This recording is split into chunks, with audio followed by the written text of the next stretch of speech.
Hey everybody, Vinyl Chef Steve here. I am here with another meat slicer from Beswood. If you've seen my video from last year with the Beswood meat slicer, you'll know that this is my new Beswood 250R meat slicer. R standing for red, maybe? Anyhow, it's the same exact machine, same specs, same features, just a new outfit, that's all. But anyways, I wanted to do a video this time of how to break the machine down, how to clean the machine properly and safely. Because my first review was more of a mini review. I had just gotten the machine and I did have a difficult time out of the gate, I guess you could say, out of the box. That was by no fault of the machine or the company's. It really was just, my lack of ingenuity. But I did manage to get the machine out of the box eventually without any harm, so to myself or the machine.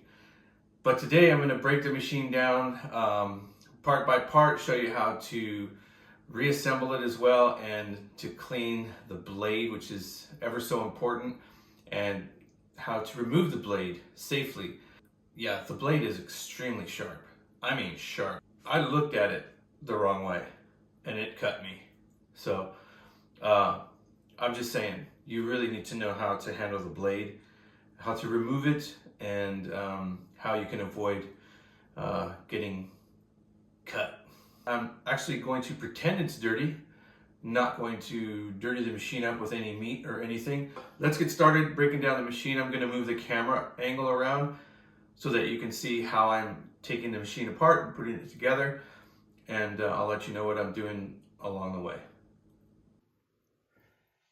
First things first, the power button. On, off. Push this white button in. Machine starts, light comes on. Push this black button, machine turns off. Very simple, easy to use buttons. And you turn to the left to increase the size of your cut. As you can see, it's going higher and higher, 2 and 3. There is a little black dot down here that you can see, representative of what number you're on.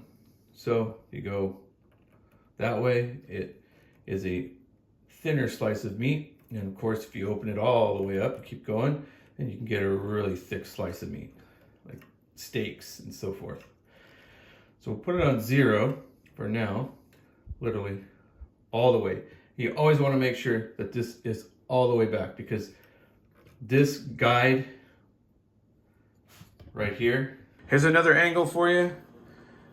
Here's the guide that the meat rests on. The blade is right here. So when you adjust, you will see this guide move back. See it move back? See this gap that's occurring right there? That is moving the guide back and exposing the blade. So that's pretty big right there. Goes all the way up to 12, which is what I'm at now. So that's as large of a slice of meat as you're going to be able to get through there. I don't know if you can see that, but that looks like it's about an inch thick. So that's pretty good size for depending on what you do. Most of these meat slicers people use for deli meats and things like that to cut for sandwiches and beef jerky and cheese and whatnot. You can slice bread on this as well, so that's a big plus. So you never want to leave your machine open like this after you're done with it and cleaning it. Never. You always want to have the shield on 0. It's actually beyond 0. It has a mark that goes past 0, so -0. That's where you want it to be, and that's where it's flush. Not to say it still can't cut somebody, If they slip their finger in there tight enough, they can definitely run the blade over their finger. But that's the blade right there. That's not a gap. That shiny thing, that's the blade. And believe me, it is not to be trifled with. That blade is your best friend and your worst enemy. Okay?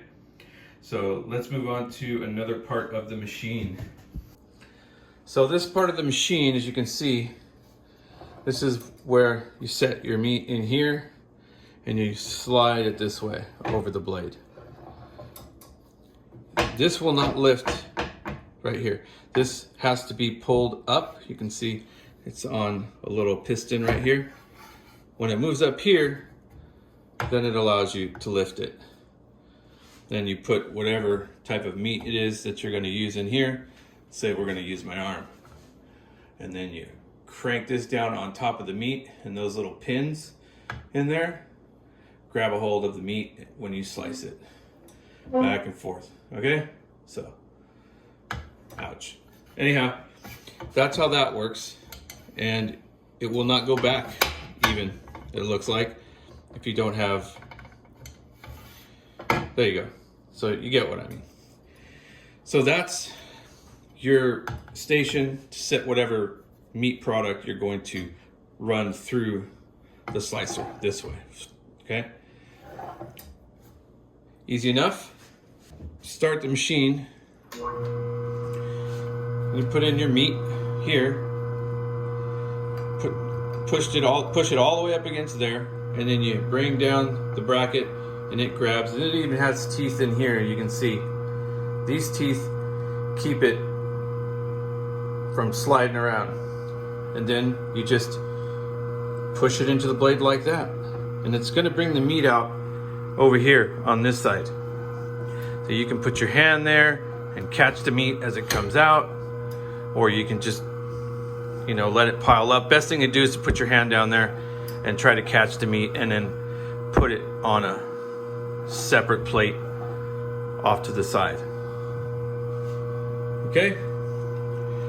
So that's how to turn on the machine, put your meat on there and slice it, how to adjust the blade, and now we're gonna break the machine down for you. So we're gonna go ahead and put on these Kevlar type gloves here. And these are what you need to have if you're going to handle this blade. We're not going to handle the blade yet, but I'm going to put them on anyways so I don't forget. Because I will tell you that I have been cut by the blade. First of all, we're going to go ahead and remove this apparatus here that you use to slide the meat back and forth. Very simple. This big knob you see right here, you just turn it counterclockwise until it comes out of its hole. There you go. It's a giant screw.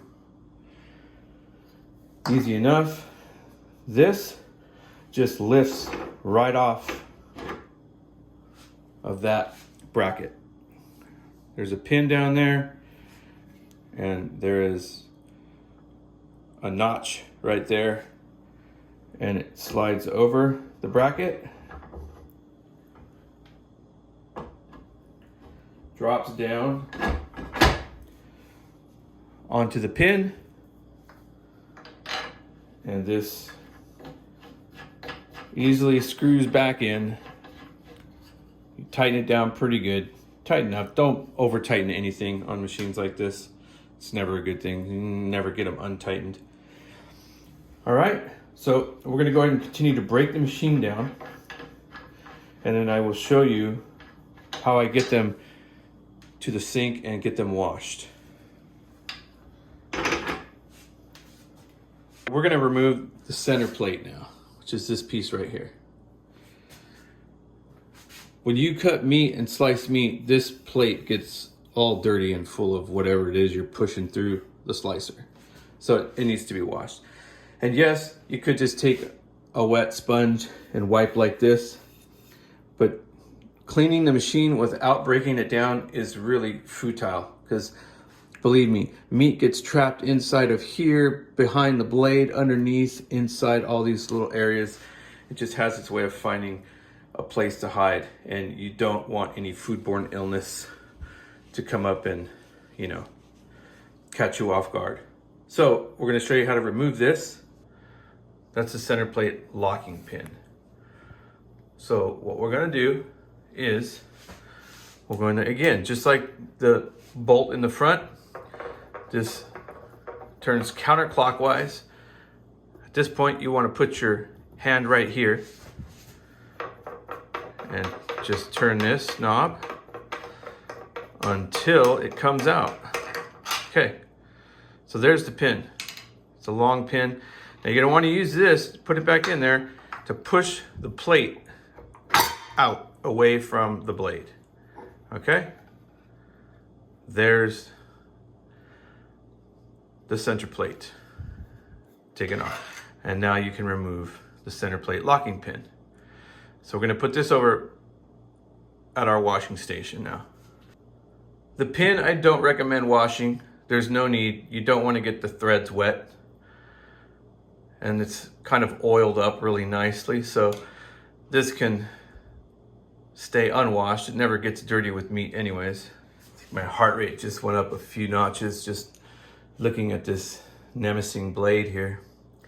I also don't recommend wearing thongs or flip-flops while you're doing this job, just in case you do happen to, you know, lose grip of the blade and it lands on any one of your 10 precious toes. There is the blade. Now, to make it a little easier, you could remove, and I recommend that you do this little mechanism right here.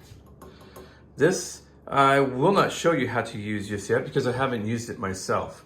It is a blade sharpener. I haven't had to sharpen my blade yet, so I haven't really gone through and figured out how to use it. There's instructions in the pamphlet, but I just haven't gotten to it. So what we're gonna do here, similar fashion like all the other things, there is a little pin back here to be unscrewed. I don't know if you can see it. It's right here. This right here, just again, counterclockwise, put your hand on the sharpening apparatus. Take out this, unscrew this pin and pull it out. And this lifts right off. Voila. Okay, we will turn this back around and I will proceed to remove the blade. This is one of those tools that comes with items that require an Allen wrench or some type of special, you know, headed bolt or pin. Not something you want to misplace. So this is something will make your life a lot easier. This is the Allen wrench that is designed to loosen these pins. So if you can see there, there's 3 Allen pins. 1, 2, 3. Each one of those has to be unscrewed, removed, and placed somewhere. Meanwhile, holding this blade in place and without keeping it from sliding off, if you know what I mean. All right, so I'm going to show you how to do that. This is when you put on your safety gloves. And your steel toe boots if you have them. Just kidding. You don't have to put steel toe boots. But like I said before, no chanclas, no thongs, no sandals, no open toe shoes. All right, so this is how I've learned to do this. Basically, this is going to be counterclockwise. You get this little pin in there and put your finger there, hold this to try to keep, because this is free turning, it doesn't lock. That might be a feature that they might want to consider. So you can hold the blade Wow, you heard that, right? So it was pretty tight. So basically what I'm doing, it's hard for you to see this, but I'm pinching the blade using this guard right here with 2 fingers on the back. Oh, you can't even see that, can you? So let me show you how I'm keeping the blade from spinning while I'm trying to unlock it. Because this, again, this blade spins freely, so there's no way to lock it down. But if you take your 2 fingers, put them on the back of the blade, and your thumb right here on this side of the blade, you can keep the blade from kind of moving. And these bolts were kind of tight, probably because it just came out of manufacturing. But so I got this one broken loose. I'm going to go for the next one. It's got a lot of leverage, so use that leverage.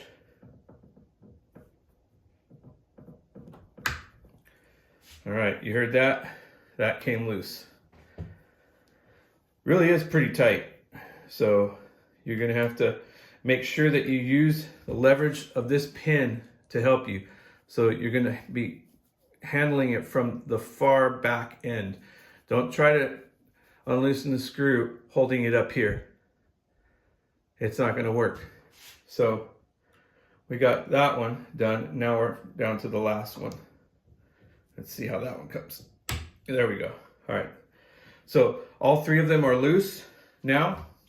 Now we're not going to use this side of our Allen bolt, but we're going to use this side. Okay. So this side goes into the screws now, to the bolts. And you're going to hold, again, this right here, you're going to hold on to right now. And then just spin it in your hand. Spin counterclockwise until this bolt comes out. There you go. All right, see that? That's the bolt. So there's 2 more of those that are going to come out. And what you want to do is line it up like this. Take this one out next.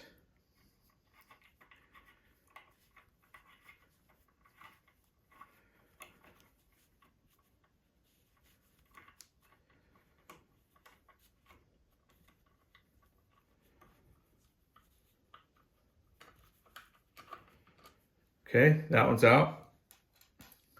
Lastly, and you're still holding on to this because now it's coming loose. Now it wants to come off.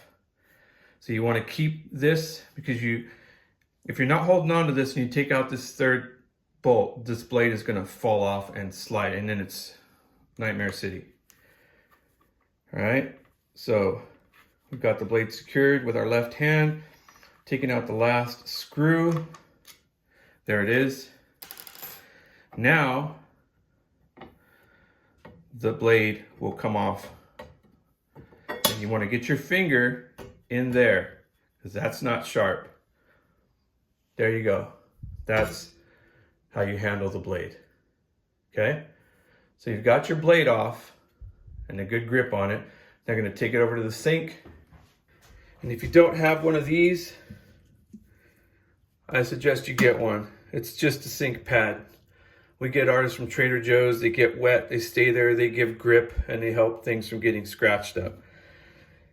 So what we're going to do, now you have this amazing weapon in your hands.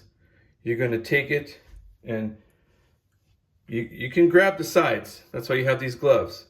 But keep the blade away from your gloves. You're going to set it down. On top of that, you turn on your water. Get your water on there, whatever you want to do. And again, this is a finger saver. You're just going to go around, clean the edge of the blade like this, so forth, all the way around it. And then you'll flip your blade over, like so. And then you'll wash this side of the blade as well. Okay? When you're done washing and rinsing the blade, then you're just going to lay it on a towel to dry in the meantime, and you will not lay it, you will lay it this way with concave down, not with the blade. If you lay it on its back, as you can see, the blade will be exposed. So you definitely want to show you. That is how you want to lay your blade down. Okay?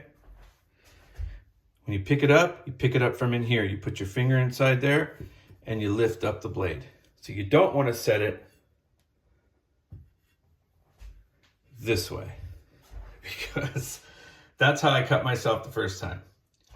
As you can see, the blade is just waiting for a victim. You see that? How it's exposed?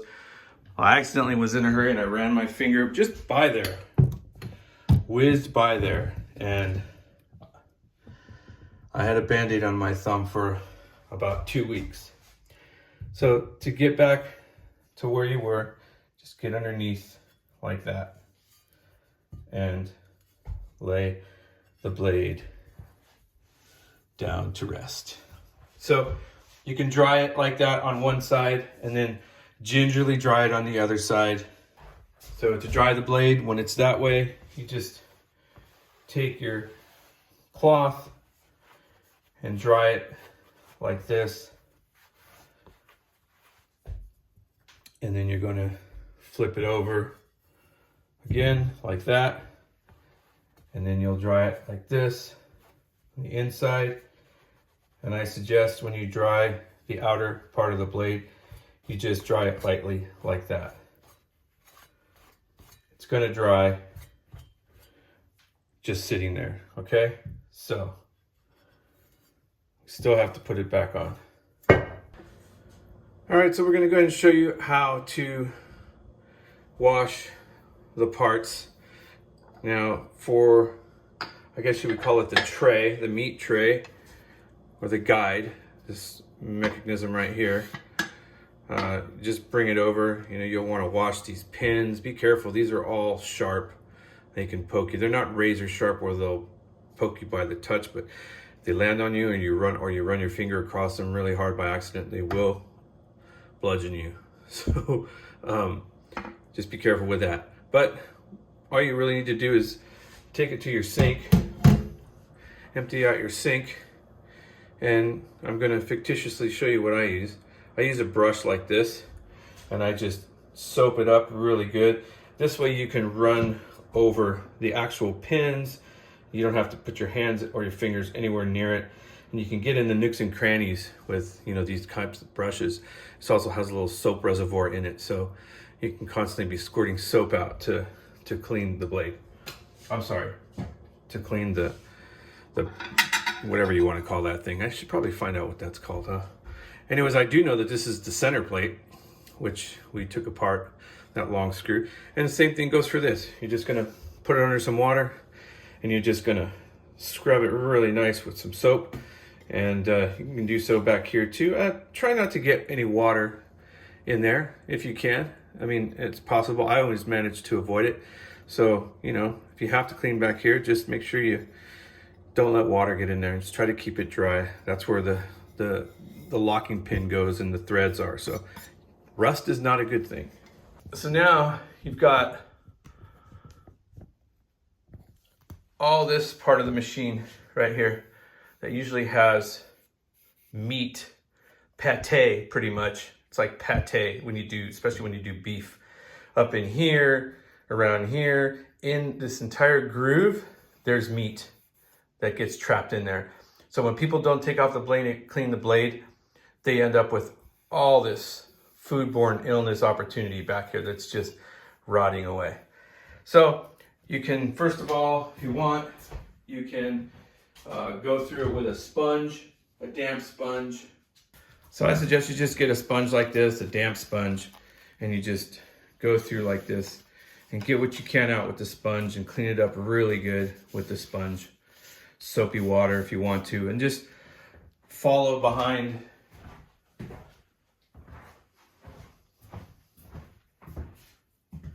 You can follow behind with a dry rag as you're cleaning this. Wiping down with the entire rest of the sponge, machine with the like lightly this and soapy sponge. dry it off at the same time.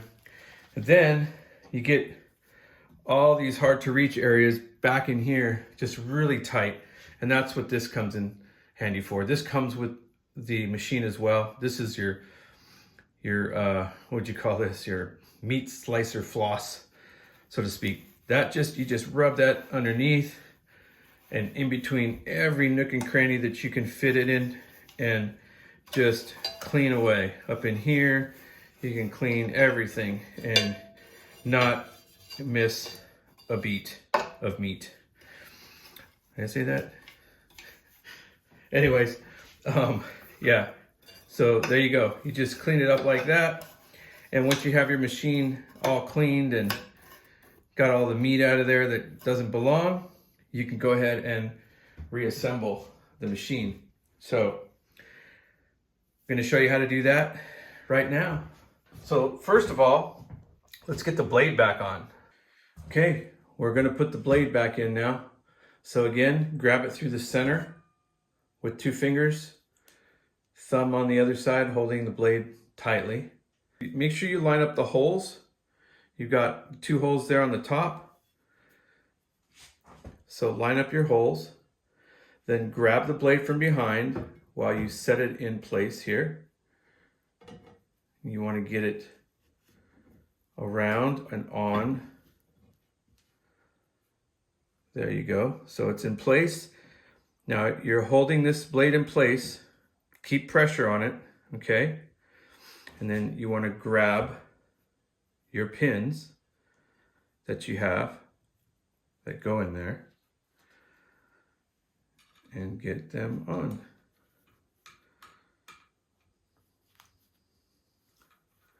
Once you get the first one seated, your heart rate goes down. Just get them all seated slightly before beginning to tighten them.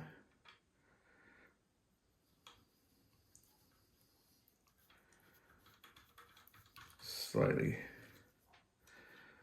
You still have to keep pressure because it can still pop off of the bracket there.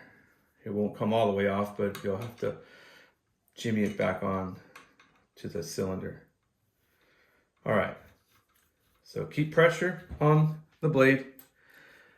Grab your pin long ways first. This just allows you to spin it in your hand, which makes it really easy to tighten and loosen these, so you don't have to go around in a bunch of circles with your hand. Okay, that one is seated down. Just get them seated loosely. We're not doing the final tighten just yet. I want to wait until we have all 3 screws seated flush. Okay, there's the second one. And lastly, got the last one here.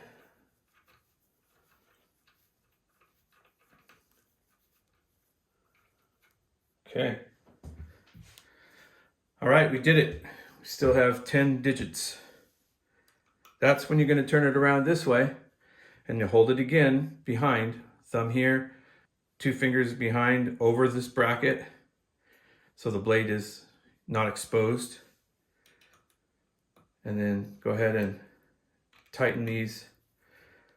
Not too tight, again, definitely tight enough to where they don't come loose, but you don't want to have to torque really super hard to re-loosen them again. Okay. All right.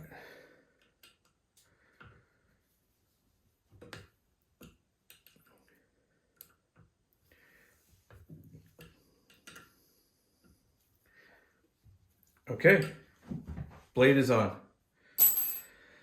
All right, now we can go ahead and put back our blade sharpener, which was around back, and just sits in this little hole here, you can see. which goes right here in this pinhole there. And there is a little hole under here, and you're going to put this screw back in there and tighten it down.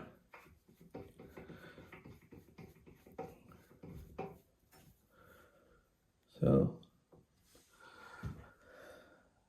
the knife sharpener or blade sharpener and deburr is back in place.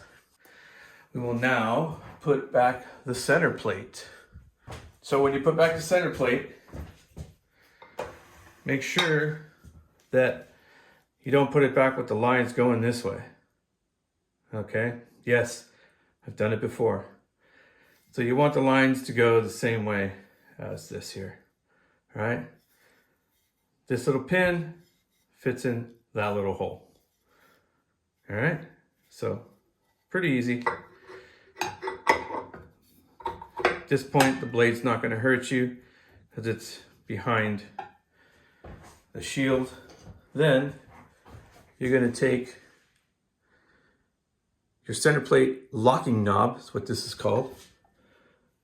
This goes right here.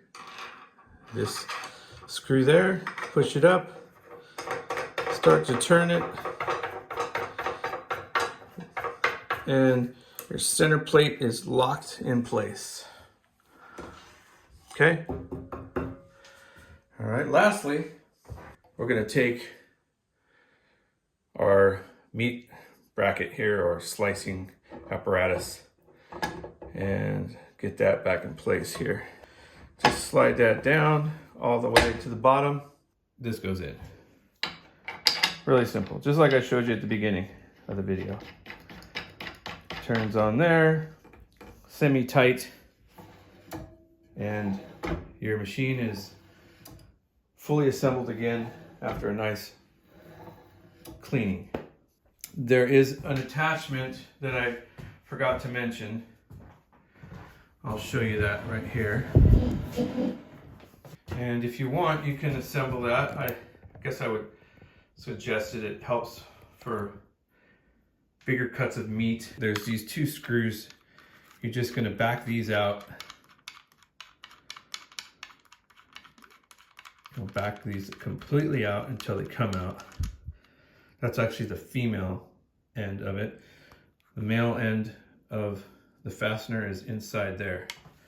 So what you're going to do, you're going to lift that up.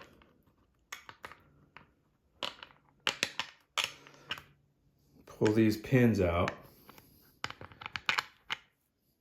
And you're going to set this on the outside. Put those screws through. See, you got those pins through there. And you're going to marry those guys. And then just hold it in place while you put this female apparatus through there and start screwing that on. Hand screw it all the way. You don't need a screwdriver for that. And then do the same thing to the other side. You have to hold the fastener in on the other side with your finger.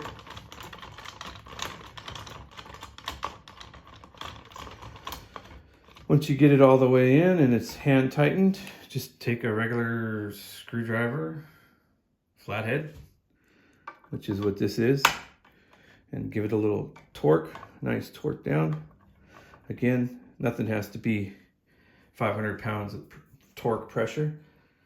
So now you got this nice little bracket on here that helps shield the meat. You can see it there. It's like kind of helps keep bigger, taller pieces of meat from flopping over. Just another way to give the machine more leverage and grip. So there it is, my friends. The Beswood 250R, my new machine. So thanks for watching this episode of Vinyl Chef Steve and my review on breaking down and reassembling and cleaning my new Beswood 250R, which I love very much. Just in time for Valentine's Day. Color red and blood. Anyways, I'm glad nobody cut themselves, and I'm glad I was able to show you how to break the machine down as well as put it back together, wash it safely, handle the blade correctly and safely as well, and nobody got hurt. So if you like this video, please like and subscribe. And if you like to watch the other video of mine, of my first Beswood, which has some information in there. I do slice some meat actually in that video, so you can kind of see how that takes place. You can feel free to watch that. Just subscribe to my channel and you'll find it in there. Just so happens to be one of my top viewed videos, probably due to the pandemic and the panic of people hoarding and prepping. So people were probably thinking they were going to have to slice their own meats for the rest of their lives. But who knows? But you can watch that video. I also have a video on making beef jerky using my Beswood meat slicer as well. And that does show how fast and efficient the machine is when it comes to slicing beef for beef jerky. All right. So thanks for joining me again. And we'll see you next time on Vinyl Chef Steve. Bye-bye now.